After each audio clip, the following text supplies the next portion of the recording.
నమస్కారం అధ్యక్ష. అధ్యక్ష, నాకు చాలా సమస్యలు ఉన్నప్పటికీ 0 అవర్లో ఈరోజు ఒక భారతీయ జనతా పార్టీ ఎమ్మెల్యేగా నా దుస్థితిని సభకు విన్నవించవలసిన పరిస్థితి వచ్చింది అధ్యక్ష. అధ్యక్ష, ఎచ్చెర్ల నియోజకవర్గంలో గ్రావెల్ కొండలు ఎక్కువ ఉన్నాయి అధ్యక్ష. క్వారీకి లైసెన్స్ ఇస్తుంటారు, లైసెన్స్ ఉన్నవారు క్వారీ చేసుకుంటుంటారు.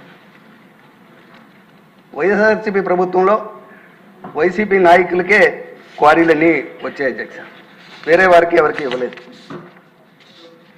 తరువాత మన ప్రభుత్వం వచ్చిన తర్వాత మనందరినీ కూడా జూన్ 4వ తేదీ రాత్రి సుమారు 10-11 సమయంలో మనం ఎమ్మెల్యేలుగా ఎన్నుకోబడినట్టు సర్టిఫికేట్లు తీసుకున్నాం అధ్యక్ష. కానీ మా నియోజకవర్గంలో ఉన్న దుస్థితి ఏంటంటే 4వ తేదీన ఎమ్మెల్యేలు అయితే ఉదయం 5వ తేదీ ఉదయం 10 గంటలకల్లా మైన్స్ డీడీ గారు వైఎస్ఆర్సీపీ లీడర్కి ఒక క్వారీని శాంక్షన్ చేశారు అధ్యక్ష. ఇంకా అప్పటికి ఎలక్షన్ కూడా అమల్లో ఉంది అధ్యక్ష. జీకే ఇన్ఫ్రా అని అతనికి క్వారీ అలాట్మెంట్ ఇచ్చారు అధ్యక్ష. అది ఉదయం కొన్ని గంటల లోపే.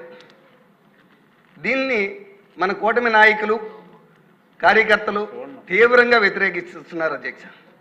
వ్యతిరేకించి ఆ క్వారీ తవ్వకాన్ని నిలిపివేస్తున్నారు అధ్యక్ష. ఎట్టి పరిస్థితుల్లో చేయమని.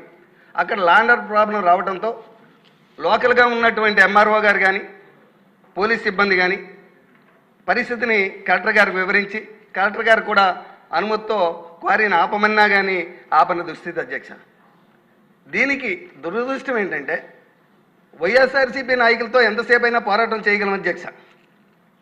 కానీ మన కూటమి ఎమ్మెల్యే, నా పక్క నియోజకవర్గం ఎమ్మెల్యే దీన్ని కుమ్ము కాస్తూ ఉంటే ఒక భారతీయ జనతా పార్టీ ఎమ్మెల్యేగా నేను ఎవరికి చెప్పుకోవాల్సిన దుస్థితి అధ్యక్ష. అధ్యక్ష, గత 10 రోజులుగా నా మీద తీవ్రమైన ఆరోపణలతో పేపర్లో రాయిస్తున్నారు అధ్యక్ష, టీవీల్లో పెట్టేస్తున్నారు అధ్యక్ష. నేను వాళ్ళని బ్లాక్మెయిల్ చేస్తున్నానని, వాళ్ళ దగ్గర డబ్బులు అడిగానని, ఇవ్వకపోతే నేనే ఆపిస్తున్నానని ఈ మధ్య టీవీల్లో కూడా చాలామంది సోదరులు చూసింది నన్ను సభలో కూడా అడుగుతున్నారు అధ్యక్ష. అటువంటి దుస్థితి అధ్యక్ష నాది. ఈ రోజు వరకు ఆ క్వారీ రేటో కానీ ఆ ఒక్క ట్రాక్టరు గ్రావెల్ కూడా నేను ఎప్పుడూ అమ్మలేదు అధ్యక్ష. అధ్యక్ష, మనస్సాక్షిగా చెప్తున్నాను, నేను నమ్ముకున్న ఆరాధ్య దైవమైనటువంటి శ్రీరామచంద్రుడి మీద ఒట్టేసి చెప్తున్నాను అధ్యక్ష. ఆ క్వారీకి నాకు ఎటువంటి లావాదేవీలు, ఫైనాన్షియల్ లావాదేవీలు లేవు అధ్యక్ష. కానీ ఇంత అమానుష్యంగా నన్ను అంటే శ్రీకాకుళం విజయనగరం జిల్లాల్లో ఉన్న ఏకైక భారతీయ జనతా పార్టీ ఎమ్మెల్యే అధ్యక్ష, నాకు ఎటువంటి సపోర్ట్ లేదనా, నాకు ఏ రకమైన అక్కడ అండదండ లేదనా, ఏ రకంగా ఇలాగ అమానుష్యంగా నన్ను ఇంతటి ఇబ్బందులకు గురి చేస్తున్నారో తెలియదు అధ్యక్ష. దయచేసి తమరిని మీ ద్వారా ప్రభుత్వాన్ని కోరుతున్నాను అధ్యక్ష. ఈ గ్రావెల్ వ్యవహారంపై ఎవరైతే 5వ తారీఖున గ్రావెల్ లీజ్ ఇప్పించారో వీరందరూ కూడా అధ్యక్ష ఆధారాలతో ఉన్నారు అధ్యక్ష. వీళ్ళందరికీ కూడా ఆల్రెడీ వీళ్ళకి ఫైన్లు పడ్డాయి అధ్యక్ష. వాళ్ళు పాత క్వారీలన్నీ ఆపడం జరిగింది అధ్యక్ష. కోట్ల రూపాయల ఫైన్లు ఉన్న వారికి మళ్ళీ వాళ్ళ కుటుంబ సభ్యుల పేరు మీద వాళ్ళ పేరు మీద మళ్ళీ క్వారీలు ఇచ్చారు అధ్యక్ష. ఆధారాలతో సహా ఉన్నాయి అధ్యక్ష. అధ్యక్ష, నేను తమరు కోరుకున్నది ఏంటంటే నన్ను భారతీయ జనతా పార్టీ అభ్యర్థిని అయినప్పటికీ గౌరవ ప్రధానమంత్రి గారు, గౌరవ ముఖ్యమంత్రి చంద్రబాబు నాయుడు గారు, పవన్ కళ్యాణ్ గారి యొక్క ఆశీస్సులతో ఎచ్చెర్ల నియోజకవర్గంలో 29,000 ఓట్ల మెజార్టీతో నన్ను ఈ శాసనసభను పంపిస్తే అధ్యక్ష, నేను ప్రజా సమస్యల మీద పోరాటం చేస్తూ నా పని నేను చేస్తుంటే నా మీద ఇటువంటి కొంతమంది వ్యాపారాలు చేసుకోవడం కోసం, వారి వ్యాపారాల కోసం నన్ను బలి చేయడం అని చూడడం అనేది చాలా తప్పు అధ్యక్ష. అధ్యక్ష, నా బాధ వినండి అధ్యక్ష, ఒక్క నిమిషం అధ్యక్ష. అవును అధ్యక్ష, నేను తమను కోరేది ఏంటంటే ఈ అంశం మీద దయచేసి మన సభ ద్వారా ఏదైనా ఎంక్వైరీ పెట్టించి దీని నిజం ఏంటో నిగ్గు తేల్చి ఎవరైతే దీనికి ఇటువంటి తప్పు పని చేస్తున్నారో వారి మీద కఠినమైన నిర్ణయం తీసుకొని వారిని ఏ విధంగా మీరు నిర్ణయిస్తారో తెలియజెప్పమని నేను ఈ సభ ద్వారా మిమ్మల్ని కోరుకుంటున్నాను అధ్యక్ష. మైనింగ్ మినిస్టర్ గారికి తెలియజేస్తాం తప్పకుండా. ఇక్కడ ఉన్నారు సార్. నిమ్మకాయల చినరాజప్ప గారు. అధ్యక్ష, 2024లో ఏలేరికి వరదలు రావడం జరిగింది. వరదల్లో 4 నియోజకవర్గాలు పత్తిపాడు కానీ, పెద్దాపురం కానీ, జగ్గంపేట కానీ, పెట్టాపురం 4 నియోజకవర్గాల్లో ఏటుకట్లన్నీ కూడా కొట్టుకుపోయి ఇప్పటి వరకు రిపేర్ చేయలేదు. దానివల్ల రైతాంగం అంతా ఇబ్బంది పడుతుంది. ఇమీడియట్గా రిపేర్ చేయించవలసింది కోరుతాం. కళా వెంకటరావు గారు వచ్చారా? ఇంకా రాలా. వరదరాజుల రెడ్డి గారు. సార్, మా ప్రొద్దుటూరి ప్రాంతంలో యూరియా దొరకడం లేదు. రైతులందరూ కూడా రోజు అంగళ్ళ దగ్గర పోయి క్యూలు కట్టి నిలబడతా ఉండబడినప్పటికీ యూరియా దొరకని పరిస్థితి ఉంది. అందరూ కేసీ కెనాల్ కింద నాట్లు జరిగినాయి. నాట్లు యూరియా వేసుకునే పరిస్థితి కూడా ఉంది. ఉండబడినప్పటికీ కూడా డిపార్ట్మెంట్కు కావాల్సినంత రైతులకు సప్లై చేసే పరిస్థితి లేదు సార్. మరి కొంతమంది ఎక్కువ ధరకు కూడా అమ్ముకోవడం జరుగుతూ ఉంది. కాబట్టి అగ్రికల్చర్ సీజన్ రైతులకు మనం చేసే సహాయంలో ఏదో ఈ ఎరువులు ఇటువంటి సహాయం సమృద్ధిగా చేయాల్సిన బాధ్యత మన ప్రభుత్వం మీద ఉంది. కాబట్టి తప్పనిసరిగా మా ప్రాంతంలో పూర్తి కావాల్సినంత సమృద్ధిగా ఎరువులు రైతులకు అందించాల్సిందిగా కోరుతున్నాను సార్. ధన్యవాదాలు. పరిటాల సునీత గారు. అధ్యక్ష,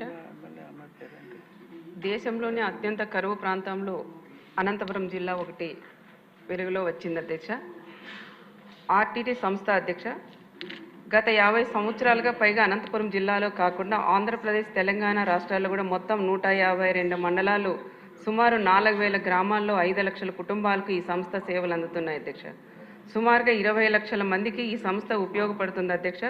వైద్యం, విద్య, వ్యవసాయం, గృహ నిర్మాణాలు, స్టోర్స్ రంగాల్లో సేవలు అందిస్తుంది అధ్యక్ష. ఆర్టీటీ అంటేనే ఏ పార్టీకి, కులానికి, మతానికి సంబంధం లేకుండా ఆ సంస్థ చేస్తున్న సేవలు చెప్పాలంటే ఒక రోజు సరిపోదు అధ్యక్ష. కానీ కేంద్ర ప్రభుత్వం ఏడాది కాలంలో FCRA రెన్యువల్ చేయడం లేదు అధ్యక్ష. దీనివలన ఇప్పటికే ఆర్టీటీలో కీలకమైన సేవలు ఆగిపోతున్నాయి అధ్యక్ష. దీనిపై అనంతపురం జిల్లా నేతలు ముఖ్యమంత్రి చంద్రబాబు నాయుడు గారు దృష్టికి కూడా తీసుకెళ్లాం అధ్యక్ష. వెంటనే సార్ కూడా స్పందించి సెంట్రల్లో ఉండే ఎంపీలకు కూడా తెలియజేసి మన గౌరవ హోంమంత్రి అమిత్ షా గారితో కూడా కలిసి వివరించింది కూడా జరిగింది అధ్యక్ష. అయినా కేంద్ర ప్రభుత్వం నుంచి ఇంకా ఎలాంటి స్పందన లేదు అధ్యక్ష. అందుకే అధ్యక్ష, మన సభ ద్వారా కేంద్రానికి ఒక విజ్ఞప్తి కూడా చేస్తున్నాం అధ్యక్ష. ఆర్టీటీని ఒక మతపరంగా చూడవద్దని విజ్ఞప్తి చేస్తున్నాం అధ్యక్ష. మన గౌరవ మంత్రివర్యులు లోకేష్ గారు కూడా మాంచు పెరేర గారితో కూడా సమావేశమై ఆర్టీటీ సేవలు కూడా ఆగకుండా కొనసాగేలాగా కేంద్రంతో మాట్లాడతామని హామీ ఇవ్వడం జరిగింది అధ్యక్ష. దయచేసి FCRA సమస్యను కూడా పరిశీలించాలని సభ ద్వారా నేను కోరుకుంటున్నాను అధ్యక్ష. ఆర్టీటీ అంటే మా అనంతపురం ఉమ్మడి జిల్లాలో కూడా SC STలు కూడా ఎంతో ఆర్టీటీ మీద కూడా ఆధారపడి ఉన్నాయి అధ్యక్ష. ఇండ్లు కూడా హౌసింగ్ వచ్చేసి ఇల్లు కట్టించే మా SC STలు కూడా హ్యాండ్ ఓవర్ చేసే సంస్థ ఆర్టీటీ సంస్థ. కాబట్టి దయచేసి సభ ద్వారా కేంద్రానికి కూడా నేను కోరుకుంటున్నాను అధ్యక్ష, వెంటనే రెన్యువల్ చేయాలని కూడా కోరుకుంటున్నాను. లోకం నాగమాధవ్ గారు. ధన్యవాదాలు అధ్యక్ష. అధ్యక్ష, ఇది స్టేట్లో ఉన్న ప్రాబ్లమే మా నియోజకవర్గంలో కూడా ఉంది. ఇనాం భూములు, ఇనాం యాక్ట్ వచ్చి చాలా ఏళ్ళు అయినా కూడా ఈ రోజుకి కూడా ఆ ఇనాం భూముల్లో ఉంటున్న సాగు చేస్తున్న రైతులకు కానీ కొన్ని అయితే ఇళ్ళు కూడా కట్టుకున్నారు. వాళ్ళకి అసలు ఆ ఇంట్లో ఎప్పుడు ఖాళీ చేయించేస్తారో తెలీదు. ఏ